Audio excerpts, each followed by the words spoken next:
Hey everybody, Jeremy Markovich here. Two quick notes before we get going. First, this podcast has a new home. It's now part of the North Carolina Rabbit Hole, which you can find at ncrabbithole.com. There you can check out previous episodes of Away Message, you can find any new episodes that we're putting out, and if you like this podcast, I think, no guarantees, but I think you will like my weekly newsletter. It is about weird North Carolina stuff. Comes out every Thursday. It is free if you want it to be, and you can sign up at ncrabbithole.com. Second, this episode was produced during my time at Our State Magazine. Now, I happen to think that most of it still holds up, but some of the promo codes and websites that I mention may no longer work.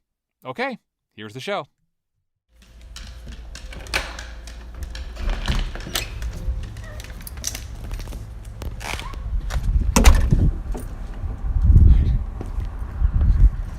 Almost every morning, I go for a run. Hold up. I walk out of my house, start my watch, and a third of a mile later, I am out on the main road. Now, by main road, I mean it has white and yellow lines on it, 2 lanes, 45-mile-an-hour speed limit. I'll usually run through the grass, partly because of the cars, and partly because the dog needs to take a dog break right about here. Good girl, Lucy. Anyway, I run along this road for maybe 500 feet. And then I turn back down another street, back into the neighborhood, and keep going. Now, I have lived in this neighborhood in the tiny town of Oak Ridge, North Carolina for about 5 years now. And for most of that time, I had no idea at all, that there was any significance to my 500-foot-long jog along that road. Until one day, when I just got a look at a trail map. And after that, a lot of things started to make sense. Because that road I run along every morning is actually part of the Mountains to Sea Trail.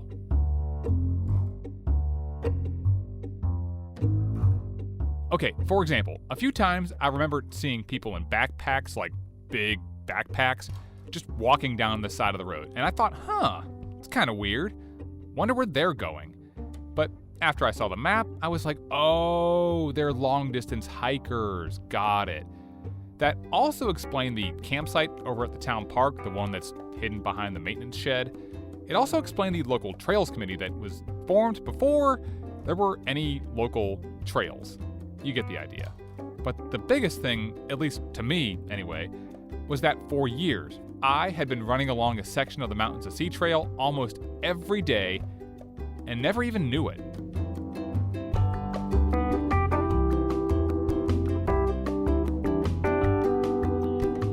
What I'm trying to say is, 1, if you don't know that much about the Mountains to Sea Trail, that's okay.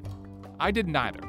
And 2, if you do know a lot about the MST, I guarantee you, there is so much that you don't know.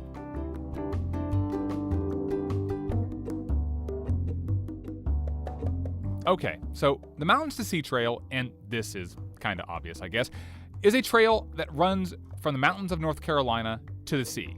It is nearly 1,200 miles long, and it winds through wilderness into small towns, skirts around big cities like Greensboro and Raleigh. Now, big chunks of it are trail, like, a dirt footpath. But the MST also runs along sidewalks, on wooden boardwalks, along roadsides. On at least one section, you have to paddle down a river. It'll take you on about 100 miles worth of beach, and it includes at least 2 ferry rides. Parts of it are jagged and rocky, other parts are flat and soggy. But the biggest thing about this path, this trail that runs from one side of North Carolina to the other, is that it's continuous. It is a curving 1,200-mile line that has the ability to connect you to a lot of different places.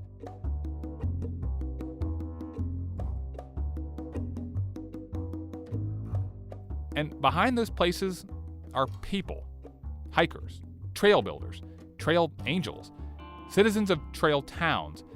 All of those people and all of those places are connected by this path that's marked every so often by a small white circle nailed to a post or a tree or painted on concrete.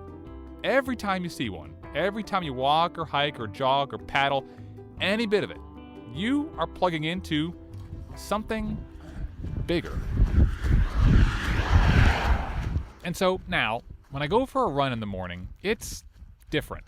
Because when I turn out onto that road, onto that segment of the MST, I wonder, what if I kept going? Where would I end up? What would I see? Who would I meet? How long would it take to walk across North Carolina? And what would I learn about this state? So last year, I set out on a quest to answer all of those questions, to really understand the Mountains to Sea Trail. And as I found out, the only way to understand it is to understand the kind of people who would hike the whole thing, all 1,175 miles of it. It's a plastic bag full of pizza? Yeah. This is a hiker life. Like I said, my standards aren't even that high. I haven't even done anything, and I'm like, yeah, this is about right. This is what true hiker. How old is that pizza? Just 2 days. 2 days? Yeah, not bad. It doesn't go bad. It's from Monday. We've done worse.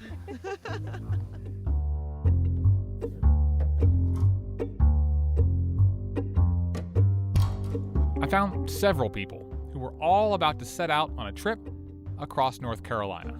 I don't want you to get lost, but if you did, You wouldn't, I would hope you get found. I gave them recorders 1, 2, 3. and met up with them as they made their way across the state. Yesterday, my lovely wife was just having a hard time with the. A complete meltdown. Okay, she was having a complete meltdown. Along the way, they collected their thoughts And it is storming again. as they tried to hike and pedal and paddle their way from the Tennessee border to the Atlantic Ocean. We're gonna make it. Just make it. We just have to make it.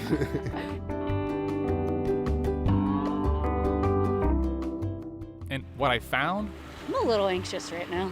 was a perspective that most of us never see.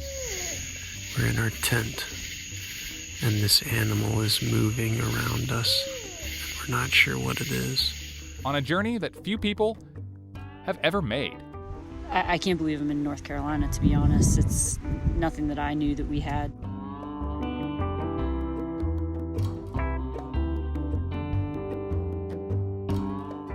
I'm Jeremy Markovich with Our State Magazine, and this is Away Message, Season 4, a trip across North Carolina on the Mountains to Sea Trail. Okay, I guess this part counts. Yeah, here we go, right? Yeah. Okay, that was a half mile in then. Well, I'm Half feeling mile tired. in, 1,200 to go.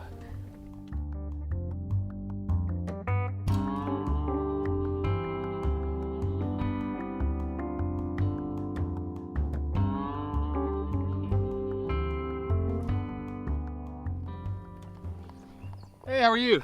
So let's back up. No, I got it all. I just got this one thing here. To May 9th, 2019. To the home of one of those hikers you just heard. This is Bones. Hey. She's an old lady. Hi. How old are Very you? friendly. I shouldn't we ask don't that. know, You don't actually. know. Hey, no, that's not for you. Oh, I'm so sorry. Okay. That's not for you. That is the sound of a dog trying to steal my big fuzzy microphone. Looks like a fun toy.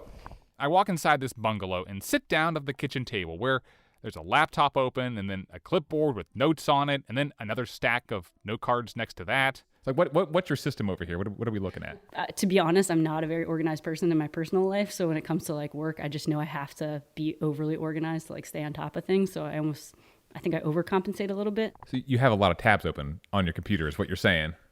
A lot of tabs. I am always guilty of, double-digit tabs for sure. A lot of those tabs are maps and online guides to the Mountains to Sea Trail. And then, what's this other one? And then this trail support document, which is like money. Let's go look at your gear here while we're... Yeah, so this may not be as exciting. Upstairs on the bed, more stuff. So you're down to 18 pounds? So that's... Or 19 pounds about 19 pounds. That's without any food or water. So I guess... Spread out across the bed are hats, gloves, athletic shirts, shorts, a baggie with toiletries, a sleeping bag. What am I missing here? I'm missing a base layer bottom, so basically like the pants that I'm going to sleep in, and some of my electronics like my phone. No, this is a good portion of it.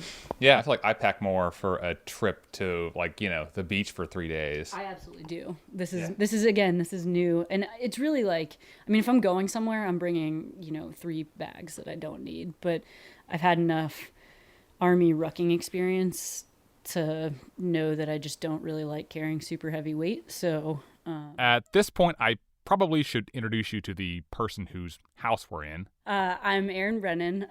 I'm technically unemployed right now. So no, but I just got out of the Army. I still technically am in the Army. I'm on what they call the terminal leave period. Right now we're in Southern Pines, North Carolina, which is where I live.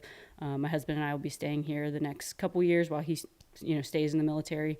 And was that all? That's pretty good. What exactly you're going to be up to for the next few months? What is that? Yeah, so the broad idea of it is we're going to be on the Mountains to Sea Trail here in North Carolina. We're going to go from west to east, and we are going to hike, bike, and paddle. So we're going to hike. I don't know the exact mileage, but we'll hike essentially through a lot of the mountainous portion, and then we will bike kind of the middle portion of the trail, a lot of it which is on the roadways. And then when we get to the coast, we will hop in kayaks and we will paddle through the intercoastal waterways into the Sound and hopefully end at Jockey's Ridge. We don't know exactly how long it's going to take, but we're estimating anywhere from a month and a half to 2 months, fingers crossed, no injuries or any major issues outside of just going. So. In your mind right now, as you're sitting here a couple of days before you leave, what's a day on the trail look like to you? Yeah, so I think my answer to that a week ago would have been different than it is today. So a week ago, I was thinking of it in a very idyllic sense. I'm going to get up, I'm going to have a relaxing breakfast and some instant coffee, and I'm just going to walk, as fast or as slow as I want, and it's going to just be a very nice time. And, I've done enough research and reading that I know that that's not the case, but we looked at the weather and it's supposed to rain the first 5 days. So a typical day right now is, kind of transitioning in my mind to it's just going to be hard. Does this feel sort of like a deployment? It feels familiar. I wouldn't say it feels like a deployment. The deployments are so not like emotionally taxing. I mean, they really are, but it's just a bigger deal when you get up, you get ready to leave on a deployment because you're literally not going to be here for 9 months. But it definitely feels very familiar. Like, we call it a battle drill in the military. This definitely feels like a battle drill. Like, a couple things I need to shore up. It doesn't have the stress factor that a deployment does, because when I deploy, I know I'm going to be stressed out, once I get there. I feel like once I get on this excursion, I'll be able to let it all go a little bit more, and it'll be a little bit of a downturn for the stress. So what's your husband, Jeff, think about all this happening? It's funny, one of the things, for me getting out of the military was, we'll get to spend more time together. And then I signed up for a 2-month hike away, after we've already done deployments. So it's kind of ironic, but he couldn't be more supportive. Erin has looked at so many maps, planned out so many stops, and reviewed so many trail guides that she's very familiar with the MST. And when she went to go tell some of her friends what she was doing, a few of them said, okay, back up a second though. The Mountains to Sea Trail? What's that? Literally, I tell people around here and they're like, no, I never heard of it. And I'm like, oh man, well, I'm about to tell you all about it. Every time we're hanging, my friends down the street, they're just like, yeah, it's crazy. We've never heard of it.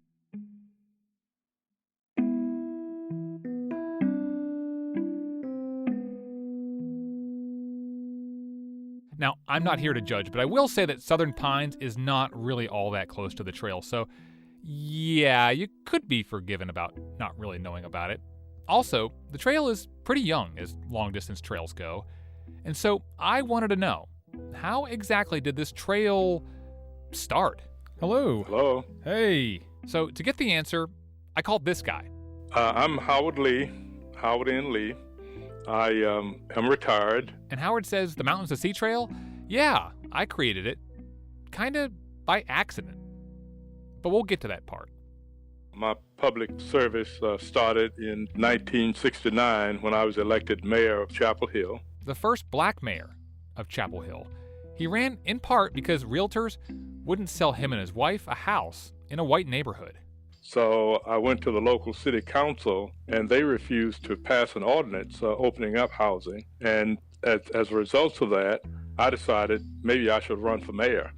And he won 3 times. And that was the beginning of the journey. But way before that, there was another incident, something that would change the course of Howard Lee's life. It happened back when he was 15 and living in a small town in Georgia.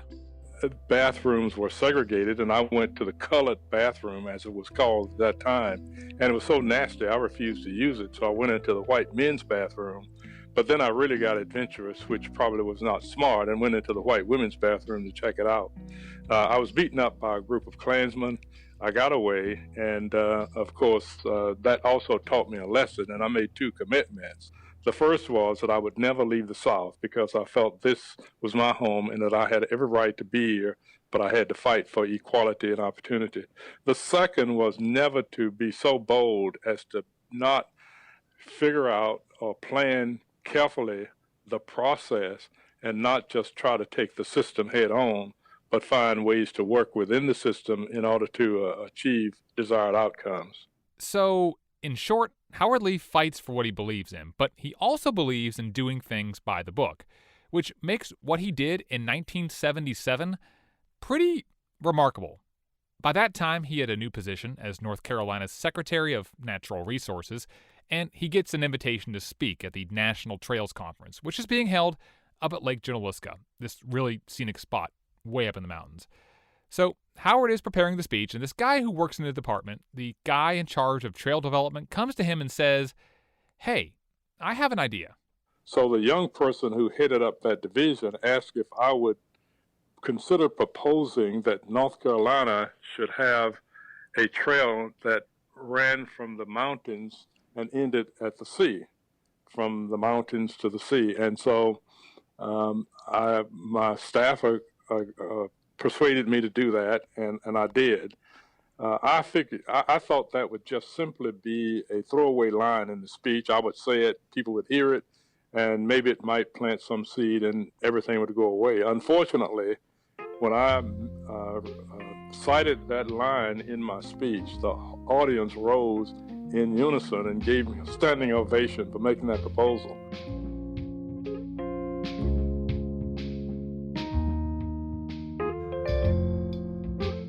Do you remember what that line was? Basically, the line said, it's time for North Carolina to actually commit itself to developing a trail that will stretch across the state of North Carolina, and that this trail someday could become the second most important trail to the Appalachian Trail, or something along those lines. And that did it. That got everybody up. Yes.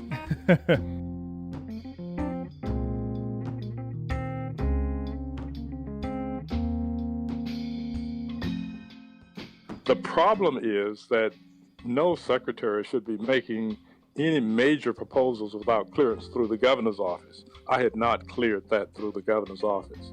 So as a result of that, I had to come back and explain to Governor Hunt why I had made that and what I thought the value of it would be. Luckily, Governor Hunt said that there would not be any state funds available to support this initiative. So he did approve it, and that's how the Mountains to the Sea Trail got started, just from that one line in that speech.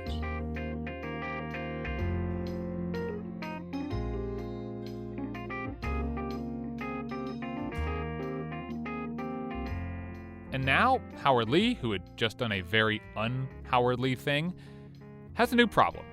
How do you make a trail without any money?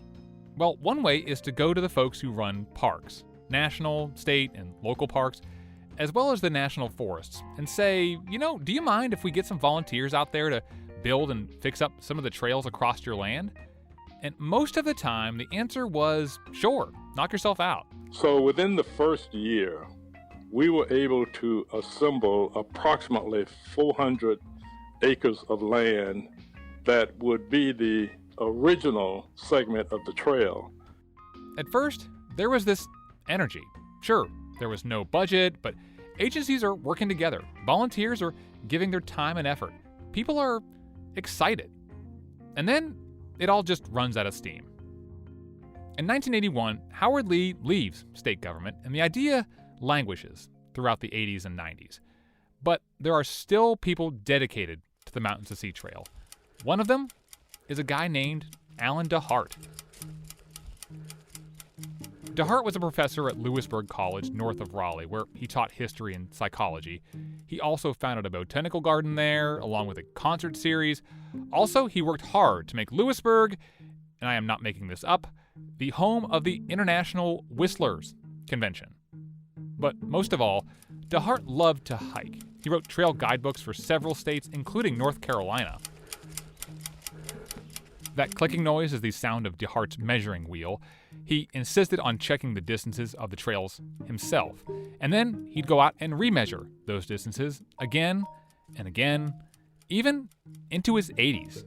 My cardiologist said to me one day, what keeps you healthy and young at 82 years old? I said, one is that I've taught 52 years as a professor in a college. If nothing more, it makes me feel young, and I have to try to act young. And I said, the other is, I seem to have this obsession is to get out and walk a trail. In the 1970s, DeHart joined the State Trails Council. In the 1980s, he helped design and build new portions of the Mountains to Sea Trail. But by the mid-1990s, the state is ready to pull the plug on the MST. DeHart would say later that state leaders told him that they would just keep the existing trail in place up in the mountains, but since it wouldn't ever actually reach the sea, they would just rename it something else. They wouldn't add new portions. There just wasn't enough interest.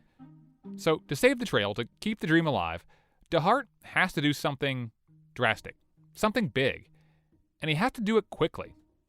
And that's when he comes up with an idea, a big idea. Coming up, the story of a college professor, a llama wrangler, and a really long walk. That part of the story, when Away Message continues.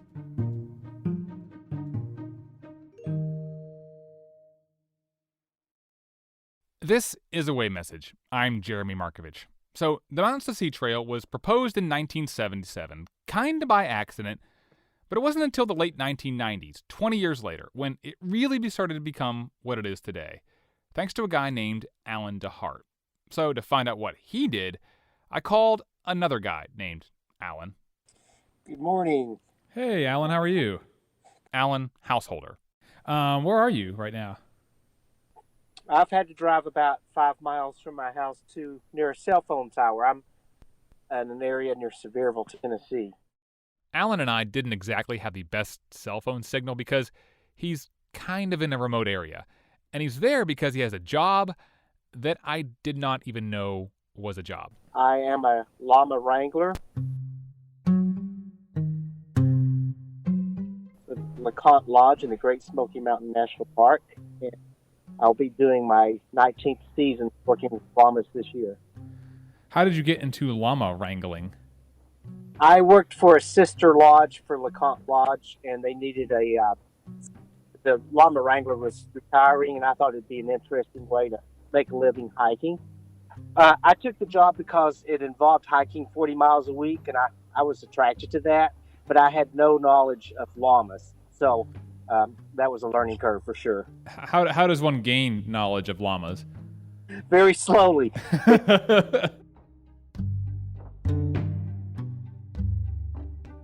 Okay, we went on and talked about llama wrangling for a bit, but the bigger thing is, Alan loves to hike. It's his life. He waited tables in the Asheville area during the 80s and 90s just because it gave him the flexibility to go out and do long hikes whenever he wanted. And in 1996, he is getting the itch to go on another big trip. Yeah, the year before, I had finished the Pacific Crest Trail out west, Mexico to Canada. And I actually called Alan. I was real close with Alan DeHart.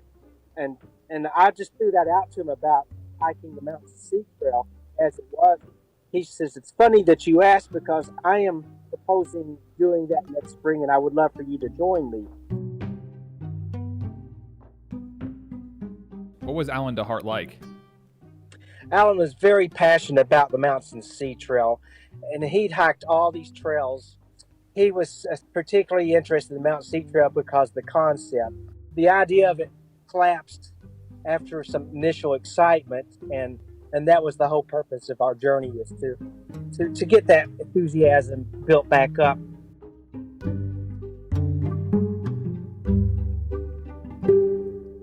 Again, the Mountains to Sea Trail was in danger of never actually making it to the sea. Now, back at this time in the mid-1990s, there is an official route, but after the mountains, the vast majority of that route is along roadsides. In order for the MST to survive, DeHart knows that the trail has to get off of those roads and into the woods wherever possible. To do that, he needs support from both the state and the public. He needs to do something that gets some attention, something that tells people what the Mountains to Sea Trail actually is. And it's then that he realizes, you know what I should do? I should walk the entire length of the trail and talk to as many people as I can along the way. And I know a guy who probably has the time to come with me. I remember when I got to Kleeman's Dome, I had to hike up from Newfound Gap because the road was closed, so I had to do an extra 7 miles to start the trail. But when I got at the tower, there was already visitors up there. They would drive up, and they were looking at me, and I had a shirt on that said Mountains to Sea Trail. And they go, "What's that?" I said, "Well, I'm getting ready to walk to the beach." In 1997, you're wearing a Mountains to Sea Trail t-shirt. Or people are like, what is that? I've never heard of that. Like, tell me more about this trail. On our trip, it was very important for him to promote the trail. So we were not only wearing big t-shirts that you could read from a car driving by, but also he was contacting newspaper, through all the various counties to promote the idea of what we were up to and why we were doing it. We even went to the governor's office in Raleigh. Unfortunately, the governor was out that day. So, in 1997, what is the MST like? There was a lot of sections on the ground in western North Carolina due to a lot of the work of volunteers with the Carolina Mountain Club, but there was a lot of missing segments as well. Everything north of Blowing Rock, there was not a trace of trail. But steadily, both Allens make their way across the state, and it takes them a little less than 2 months to do the whole thing, to walk across North Carolina. I started April 18th and finished June 12th. I had fantastic weather. And on that day, both men stand on top of a sand dune at Jockey's Ridge State Park and become the first 2 men to hike the entirety of the Mountains to Sea Trail. It's just amazing. It really is. And I was real excited for Alan because it was a dream come true for him to completely walk this thing and to see it. And it was the beginning of it. It was the ending of one journey and the beginning of another. Alan DeHart founded the Friends of the Mountains to Sea Trail, which is the nonprofit that helps coordinate volunteers to build and maintain the trail. It also puts out guidebooks and has a website that's pretty much the holy grail for anyone who wants to go out and hike even a tiny portion of the MST. Alan DeHart was constantly measuring and planning and coordinating volunteers and building new sections of trail all the way up until his death in 2016. And since then, the trail has kept on growing. It keeps changing, keeps moving off the roads. Every year, an average of 15 new miles of trail are built. At one time, the MST was the obsession of only a few people. Now, a lot of people are obsessed. About 6-7 months ago, I was out hiking. Here's Howard Lee again. There was a fella out all himself who had tracked in a whole cart full of lumber, and he was actually building a bridge alone across a gorge that because it had been washed out by floods. And so we find that often on the trail. That people are actually doing this on their own. So volunteers and grassroots initiatives are keeping it going. It's a movement. It is an absolute cult-type movement that's keeping this trail afloat. Before the trail, before you proposed it, were you a hiker? No, I had not. I had not hiked. And actually, I didn't start hiking until about 15 years ago. I started to feel that I needed to get out and see what I had started and how it was coming along. I think you were at the Trails Conference or maybe the Friends of the Mountains to Sea Conference, and Yes. and you all got up and started singing Happy Trails. Yes. Is that a thing? Like, because you were kind of leading that. Yeah. That was an impromptu thing I did when I finished my speech at Lake Junaluska. That was always one of my favorite songs, Gene Autry and so forth. And so at the end of the song, I just broke out impromptu without a plan and sung that song. And so it got attached to me. Happy trails to you until we meet again. It seemed appropriate at the time. And so when I did my speech in the last few years at one of the conferences, I was asked if I would do that again, and I did lead the audience in that. I think it's quite appropriate. Now you have to do it. Now it's part of the Yeah, act. that's right. All together now. Happy trails to you until we meet again. So that's how the trail came to be. From a line on a speech, to a line on a map, to a real footpath across North Carolina. A path that's growing and changing and being used every single day. Each year, thousands of people hike some portion of the MST. But far fewer, only about 100 people, have ever done the entire thing. Because through hiking the Mountains to Sea Trail is a much different story. And that is the story we're going to tell you this season.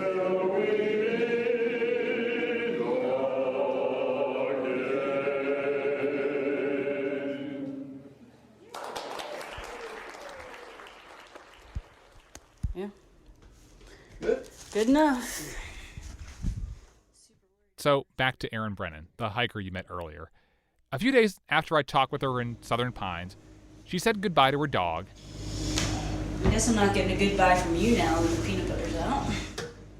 Packed up her car, and she and her husband Jeff drove west. And when they got to their destination, I was there. What's going on? Hey, how are you? Good, how are you? See ya. Good to see you. How's the drive? Pretty easy. As Erin got ready to step onto the trail and into the great unknown. You get out of the car and the air is fresher and, maybe even a little bit thinner and you're kind of like, yeah, I'm here. I'm ready to go. I'm ready to do this.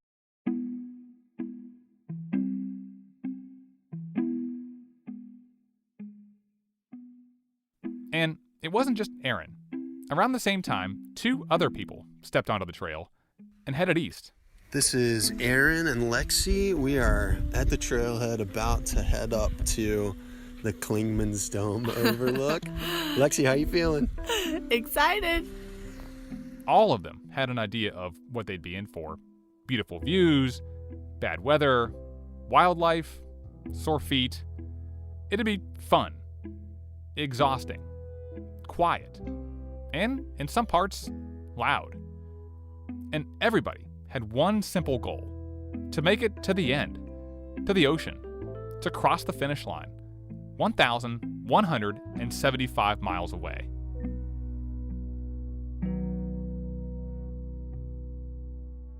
But in order to cross that finish line, in order to make it from the mountains to the sea, they all had to find something within themselves, something they didn't know they had. Because as we all found out, things did not go according to plan. Okay, it is 12:17 in the morning, and I am driving across the Alligator River, and I should be in the Outer Banks in about half an hour.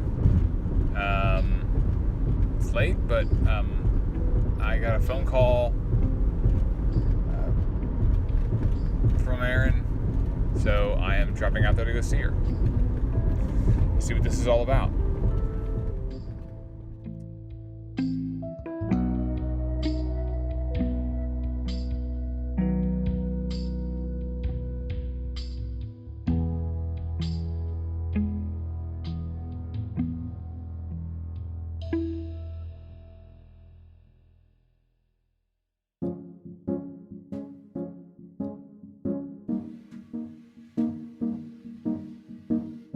Away Message is a production of Our State Magazine, celebrating North Carolina for more than 85 years. Head to ourstate.com, click on subscribe, and use the promo code AWAY to get $5 off a year's subscription. It is our thank you for listening to the show. This episode was produced by me and James Mischkowski, and our intern is McKenna Smith. Special thanks this week to Jim Halsey, Kate Dixon, and Betsy Brown. Archival audio of Alan DeHart comes from the Our State television show on UNC TV. You can watch that entire segment with Alan DeHart. It's all on our new website, ourstate.com/podcast. And if you like the show, please give us a good rating or review and tell a friend. It really helps people find the show. I'm Jeremy Markovich, and we'll see you back here again in 2 weeks. Until then, happy trails.